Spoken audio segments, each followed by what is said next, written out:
Hello everyone, সবাই কেমন আছো? আশা করি তোমরা অনেক ভালো আছো। তো তোমাদের ভালোবাসায় আবারও আজকে নিয়ে চলে আসলাম নতুন একটা রেসিপি। আজকে বানাবো আমি কাটোয়া শাক।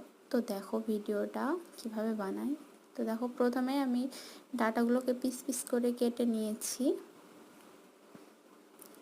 দেখো সুন্দরভাবে কেটে নিয়েছি ডাঁটাগুলোকে। আমি যে পাতাগুলো খারাপ সেগুলো বেছে ফেলে দিলাম। দেখো শাকগুলো সব আমি কেটে নিয়েছি ডাঁটাগুলো।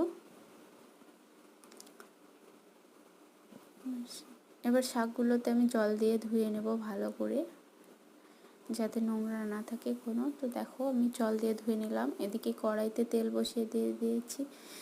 তেলের উপর দিয়ে দিলাম অল্প কিছু জিরে আর একটা শুকনো মরিচ, দিয়ে দিলাম কুচিয়ে রাখা পেঁয়াজ কুচি, আর দিয়ে দিলাম কাঁচা লঙ্কা কুচি। এই শাকটা অনেকভাবে রান্না করা যায়। তো দেখো ভিডিওটা, দেখো শাকগুলো এবার দিয়ে দিলাম। এবার শাকগুলোকে একটু এদিক ওদিক নাড়াচাড়া করে নেব। দিয়ে দিলাম পরিমাণ মতো লবণ, দিয়ে দিলাম পরিমাণ মতো হলুদ। তো দেখো শাকটাকে আমি নাড়াচাড়া করে নেব ভালোভাবে। কিছুক্ষণ নাড়াচাড়া করার পরে দেখো আমি সামান্য পরিমাণ জল দিয়ে দিলাম ডাঁটাটা সিদ্ধ হওয়ার জন্য। সিদ্ধর পরে আমার আর ভিডিও স্কিপ নেওয়া হয়নি, কারণ কেউ ছিল না। তো এদিকে দেখো আমার ডাঁটাটা একদম ভাজা হয়ে গেছে। এবার আমি তুলে নেব।